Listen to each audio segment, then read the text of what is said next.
नमस्ते, जय श्री माता जी। मेरा नाम नारायण अय्यर है।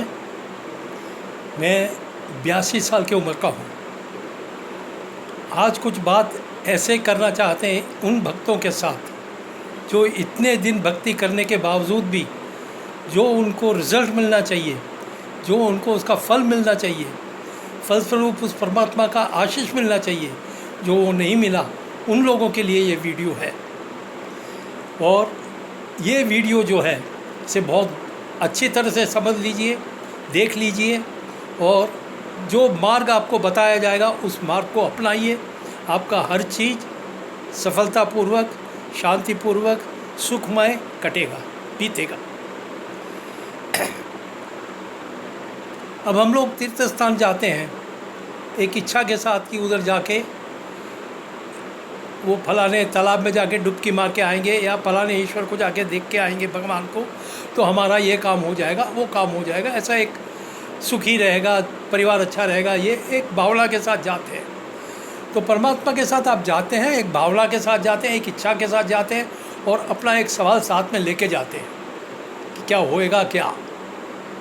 एक अब जब आप जाते हैं किधर लंबा तीर्थ स्थान जाके किसी भगवान के पास, तो जाके आने के बाद आपके अंदर परिवर्तन क्या होता है, या उधर आने के बाद आपके अंदर क्या परिवर्तन हुआ, क्या कुछ आपने महसूस किया, क्या उस परम शक्ति को परम महसूस किया आपने? नहीं।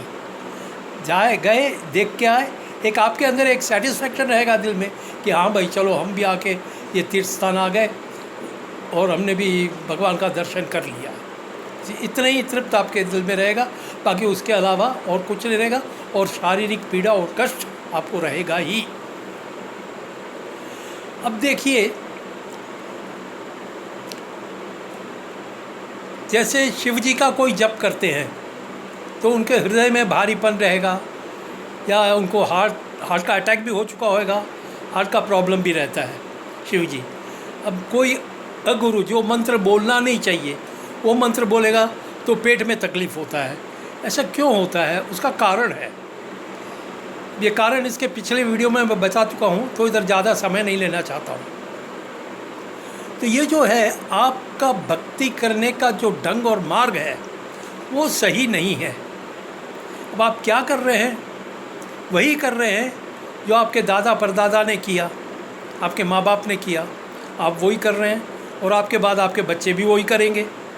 तो फिर फ़ायदा क्या है जब आपको एक भक्ति मार्ग में आने के बाद जिस चीज़ को आप प्राप्त करना चाहते हैं वो आपको नहीं मिलता है, तो उसका फिर फ़ायदा क्या है?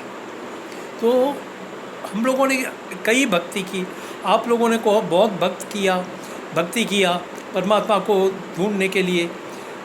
मंदिर गए, मस्जिद गए, गुरुद्वारा गए, तीर्थ स्थान किया, सब किया, जप किया, तप किया, होम किया, हवन किया। ये सब करने के वजह से परमात्मा भी सोचने लगे कि चलो इन बच्चों के लिए कुछ करना है, तो उन्होंने परम पूज्य श्री माता जी निर्मला देवी को इस विश्व में भेजा है। ये स्पष्ट है। नाड़ी ग्रंथ में जो करीबन 3-4 हज़ार साल पहले का लिखा हुआ है, उसमें भृगु मुनि ने साफ तौर से लिख के रखा है कि जब भी गुरु मीन राशि में प्रवेश करेगा उस वक्त एक अवतरण आएंगे इस विश्व में। उस वक्त परम पूज्य श्री माता जी निर्मला देवी का आगमन हुआ इस विश्व में। और उसी नाड़ी ग्रंथ में ये भी लिखा है कि सन 1970 से, क्या कहा मैंने? सन 1970 से योगा का एक नया आयाम प्रारंभ करेंगे वो योगी, और वो योगा सारे विश्व में फैलेगा और योगा करने वाले सुख, शांति और अमन पाएंगे। शारीरिक पीड़ाओं से दूर रहेंगे, शारीरिक पीड़ा नहीं रहेगी, निकल जाएगी आपे आप। परमात्मा की शक्तियाँ प्राप्त करेंगे। तो ये सत्य है, ये हो रहा है आज, और उसका हम भी अनुभव ले रहे हैं। आपके सामने जीता जाता बैठा एक सहयोगी है, मैं भी एक सहयोगी हूँ। तो ये जो है, ये शक्ति प्राप्त करने के लिए आपको कुछ तो करना पड़ता है। पहले पतंजलि योग था। पतंजलि योग में नियम वगैरह कुछ 8 नियम होता है, वो कर ही नहीं सकते आप किसी भी कीमत पर, और वो भी आजकल के ज़माने में तो कर ही नहीं सकते हैं। खाने का फुर्सत जिधर नहीं मिलता वो किधर प्राणायाम करते बैठेगा या आसन बनाते बैठेगा, योगासन। अब योगासन बोलेगा तो क्या है, योग को पाने के लिए जो आसन में बैठते हैं, हाथ पांव जरा इधर उधर फंसा के जो बैठते हैं, योगासन करके बोलते हैं, तो योग प्राप्त करने के लिए वो होता है। अब योग क्या होता है? योग का मतलब होता है यूनियन। योग बोलेगा तो आपके अंदर की बैठी हुई परम शक्ति, सर्वव्यापी उस परमात्मा की शक्ति के साथ ऐक्य होता है, उसे बोलते हैं योग घटित होना, योग। तो ये योग के लिए पतंजलि योग में बताया, लेकिन वो उसमें लाखों में करोड़ों में कोई एक पा जाएगा जिसके पास फुर्सत है, खाने पीने के लिए पैसा है, भरपूर पैसा है, बैठ के वो सब करते रहे, तो उसके लिए ठीक है। हम लोगों के लिए नहीं कर सकते हैं, लेकिन हम लोग परमात्मा की शक्ति भी पाना चाहते हैं। तो इसीलिए परमात्मा ने हमारे ऊपर रहम करके हमें आदिशक्ति श्री माता जी को इस धरती पर भेजा है, और उन्होंने 1970 से योगा का नया आयाम प्रारंभ किया। वो योगा फैलते फैलते आज करीबन 160 देशों में फैल चुका है। अब आप बताइए, जो नाड़ी ग्रंथ में लिखा है वो सब सच हो रहा है। अब एक तो ये हो गया, और दूसरा एक विलियम ब्लेक करके एक फॉरेनर थे जिन्होंने हिब्रू लैंग्वेज में बाइबल को ट्रांसलेट किया था। तो वो विलियम ब्लेक, उन्होंने श्री माता जी के बारे में पूर्ण सब लिख के रख दिया कि ये किस परिवार में आएंगे, कौन से साल में आएंगे, किस परिवार में आएंगे, उनके साथ भाई बहन कितने रहेंगे, ये कब से अपना प्रोग्राम चालू करेंगे, और ये प्रोग्राम सारे विश्व में फैलेगा। ये सब डिटेल उन्होंने भी लिख के रख दिया है, और उसी के हिसाब से हो रहा है। अब ये प्रत्यक्ष जब आप देख रहे हैं, आपको ये विटनेस मिल रहा है, आप देख रहे हैं, तो फिर आपको आगे सोचने की ज़रूरत क्या है? ये आपके अंदर की कंडीशनिंग है। कंडीशनिंग क्या होता है कि भाई हम तो इसी गुरु को मानते हैं, दूसरे किसी को नहीं मानेंगे। हम फलाने को मानते हैं, दूसरे किसी भगवान को नहीं मानेंगे। अरे भाई, श्री माता जी ने कहा है कि जितने भी देवी देवताएं हैं, जितने भी भगवान हैं, उन सब की शक्ति को लेके मैं आई हूँ इस विश्व में, और ये एकदम सत्य है। आप जिस देवी देवताओं को भी पूछते हैं, उनकी शक्ति को लेके आई हैं श्री माता जी, उनकी शक्ति उसमें है। तो ये समझना बहुत ज़रूरी है, और इसका अनुभव में भी आप देख सकते हैं। ऐसा नहीं कि बोल दिया हो गया, अनुभव में भी आप देख सकते हैं इसे। जब भी आप सहयोग में आएंगे तो इसका अनुभव भी आप ले सकते हैं। अब परम पूज्य श्री माता जी ने जागृति का कार्यक्रम चालू किया। एक और अच्छा कार्यक्रम चलता था। तो कार्यक्रम चलते टाइम उधर में 3-4 लोग बैठे थे, साथ में मैं भी बैठा था। तो एक अपने गुरु के बारे में बात करते थे। बोले भाई, मेरा गुरु तो पानी के ऊपर चलता है।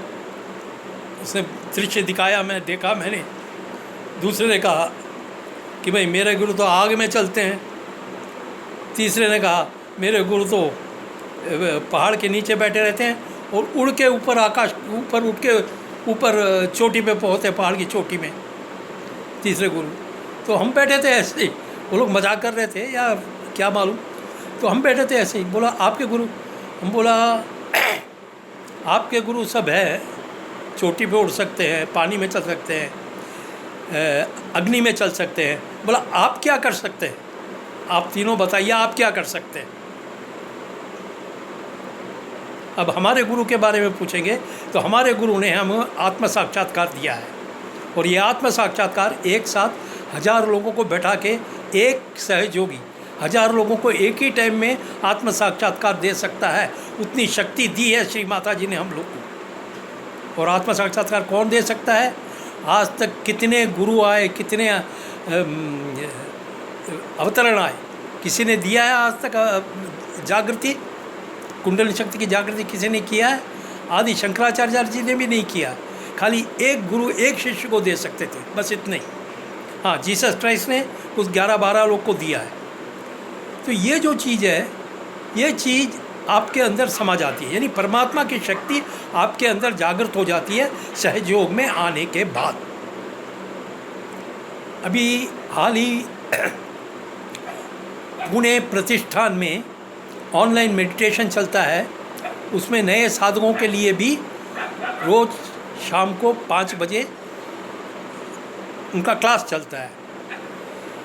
तो उन लोगों ने बीच में 2 या 3 तारीख को उन लोगों ने अनाउंस किया था कि नए सहयोगी लोग के लिए, तो उस दिन 4,500 नए सीकर्स, न्यू सीकर्स 4,500 लोग आके जमा हो गए। अब परम पूज्य श्री माता जी ने एक बार कहा था अपने स्पीच में, करीबन 20-25 साल पहले, कि मंदिर नहीं रह जाएंगे, मस्जिद नहीं रह जाएंगे, गिरजाघर नहीं रह जाएंगे, कुछ भी नहीं रह जाएंगे, सब बंद हो जाएगा और सहयोग का केंद्र भी बंद हो जाएगा। लेकिन उस समय पर सहयोग में बहुत लोग जुड़ेंगे, सहयोग से बहुत लोग जुड़ेंगे और इतना जुड़ जाएंगे सहयोग से लोग कि सहयोग एक उनके दिनचर्या में है, उनका जो डेली रूटीन है उसमें वो भी एक हो जाएगा। तो ये श्री माता जी ने कहा है और वही होने वाला है। अब कितने लोग सहयोग में ज्वाइन हो रहे हैं, कितने लोग हो रहे हैं, बहुत लोग हो रहे हैं। तो हम आप सबसे विनती करते हैं, अब किधर न किधर तो आपको थोड़ा सा अपने आप को बदलना होगा। एक छोटा सा किस्सा भी आपको सुनाता हूँ। एक ज़मींदार थे,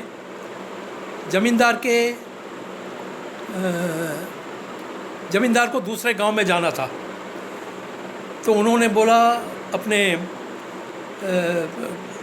गाड़ी चलाने वाले को बोला कि भाई कल सुबह 4 बजे आ जाना, इधर से निकलेंगे, बाजू के गांव में 5 बजे तक अपने को पहुंचना है।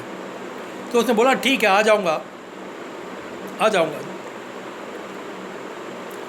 तो गया वो बेचारा घर में, उसको बिच्छू ने काट दिया। तो उसने क्या किया, उसने अपने लड़के को भेजा कि लड़का तू जा भाई, तू गाड़ी लगा दे और ज़मींदार को लाके उस गांव में छोड़ देना। लड़के ने कहा ठीक है डैडी। लड़का गया सुबह 3:30 बजे। उधर ये तेल निकालने वाला बैल होता है जो गोल घूमता है, गोल घूमते ही रहता है, सीधा जाने नहीं आता उसको। उसने उन दोनों बैलों को लिया, गाड़ी में लगा दिया। बैल सोच रहा कि ये किधर मुझे इस गाड़ी में लगा रहा है, बेवकूफ़, इसको कुछ भी नहीं मालूम। सोच रहा है, वो बोल तो नहीं सकता बेचारा बैल। तो ज़मींदार आए, अंदर आए, देखा, अरे तुम आए, तुम्हारे डैडी नहीं आए, तुम्हारे पिताजी नहीं आए? तो बोले नहीं, उनको बिच्छू ने काट दिया तो उन्होंने मुझे भेजा। तो ठीक है, और वो भी आधा नींद में था। तो ठीक है, ज़मींदार अंदर गए, अपना तकिया लगाया और आराम से लेट गए और बोला चलो जाने दो। तो इसने देखा इसको भी नींद आ रहा था। इसने वो गाड़ी का जो लगाम बोलते हैं ना, वो रहता है, उसको लेके गाड़ी में एक जगह बांधा और बैल को है करके छोड़ दिया। अब गांव में क्या होता है, एक सीधा एक रास्ता जाता है और वो बैल को मालूम रहता है जाएगा उस रास्ते में, तो वो सीधा जाते ही रहेगा वो रास्ते में, और जिधर जाके रुकना है उधर रुक जाएगा। तो ये गए, तो गाड़ी चालू हो गया। अब ये भी आंख बंद के सो रहे हैं, वो भी सो रहे हैं। अभी आधे 1 घंटे के बाद नींद खुला ज़मींदार का। वो देखते हैं सूरज की रोशनी आ रही है, फिर जा रही है, अंदर सूरज की रोशनी थोड़ी आ रही है, थोड़ी रोशनी आ रही है, फिर निकल रहा है, फिर रोशनी आ रहा है, फिर निकल रहा है। ये क्या है? वो देख रहे हैं तो सूरज की रोशनी नहीं था, उनके घर में जो बत्ती जलता था, घर के बाहर जो बत्ती जलता था, लैंप पोस्ट, उसका रोशनी पड़ता था। और वो बैल उनके जिधर में तेल निकालने का जगह होता, उधर बैल गाड़ी लेके घूम रहा था। तो ज़मींदार देखे, खोल के देखा तो ऐसा। उसने बोला, आवाज़ दिया, ए रामू क्या किया? रामू ने बोला, गया बाप रे बाप, ये क्या हो गया? उसने ऐसे ही छलांग मारा और भाग गया, रुका नहीं उधर। क्यों? उधर रुकेगा तो वो ज़मींदार के बेत खाने पड़ेंगे। तो बोला पिताजी का 1-2 थप्पड़ खा लेगा, इससे बेत से अच्छा वो अच्छा है, तो भाग गया। तो ये जो गोल गोल घूमने करते हैं ये तेली का आगे, वही तो हम लोग कर रहे हैं। ज़रा सोचिए, आराम से बैठिए, दिल में एक टाइम निकाल के 5 मिनट बैठेंगे और सोचिए आप क्या कर रहे हैं। आपको प्रगति पाना है कि नहीं पाना है? और प्रगति पाना है तो आप बैल जैसे नहीं घूमिए, एक रास्ता दूसरा रास्ता निकालिए। अब कोई बोलते हैं हम ये गुरु नहीं छोड़ेंगे। क्यों नहीं छोड़ेंगे भाई? वो गुरु आपको आत्म साक्षात्कार नहीं दे सकते हैं तो उस गुरु को छोड़ना है। आत्म साक्षात्कार जो देते हैं उधर जाना है। ये नियम है। कितने गुरु लोग, रमण महर्षि ने कितने लोग के पास गुरु बन के गए, कितने लोग के पास शिष्य बन के गए। ऐसे एक एक बहुत से सारे लोग हैं जो शिष्य बन के दूसरे गुरु के पास जाके उनकी सेवा की है। ऐसे बहुत लोग हैं। तो ये जो चीज़ है हम लोग को बहुत संभाल के करना चाहिए, सोचना चाहिए, इस पर विचार करना चाहिए। जब इतनी इतनी बड़ी हस्तियाँ गुरु बदलती हैं तो आपको बदलने में क्या हो गया? गुरु बदलना चाहिए आपके प्रोग्रेस के लिए। ये नहीं मैं बोलता हूँ कि आपके गुरु खराब हैं, आपके गुरु अच्छे हैं। आपको आज तक की जो स्थिति है उस स्थिति में उन्होंने आपको रखा है तो आपके गुरु अच्छे हैं और वो आपको इस स्थिति में रखा है। अब इस स्थिति से आगे नहीं बोले जा सकते हैं आपको, तो इस स्थिति से जो आपको आगे ले जाएगा उसके साथ आपको जाना बहुत ही ज़रूरी है। इसलिए आपसे नम्र विनती है, एक भाईचारे के साथ आपको बोलते हैं कि जो अनुभव और जो आनंद हम लोग उठा रहे हैं उस आनंद को सिर्फ आप लोगों के साथ बांटने की ही इच्छा है। बाकी आपसे न तो कोई पैसा लेना है और न तो आपको पैसा, मैं आपको पैसा देने वाला हूँ, न आपको लेना है और न हमको लेना है। ये खाली एक चीज़ है। और उधर आप सहयोग में भी ज्वाइन हो जाएंगे तो उधर भी 1 रुपया आपको देना नहीं है। सेंटर में भी जाते हैं, सेंटर चलता है, उधर भी आपको 1 रुपया देना नहीं है। आप मर्जी है तो आप फूल लेके जाएंगे या कुछ लेके जाएंगे। और आजकल तो सेंटर बंद है और सब ऑनलाइन में चल रहा है। और आज पुनः प्रतिष्ठान का ऑनलाइन में बहुत ही तेज़ और ज़ोरदार चल रहा है। इसमें अभी सम्मिलित हो जाइए, ये समय है। और अभी ये समय आप जीवित हैं, अभी ये गया तो फिर कभी नहीं, कभी नहीं, कभी नहीं। संभालिए अपने आप को, अपनी सुबुद्धि से सोचिए, अपने विवेक बुद्धि से सोचिए, अपने परिवार लोगों के साथ बैठ के बात कीजिए, क्योंकि एक गुरु छोड़ना बोलेगा तो उतना आसान नहीं है।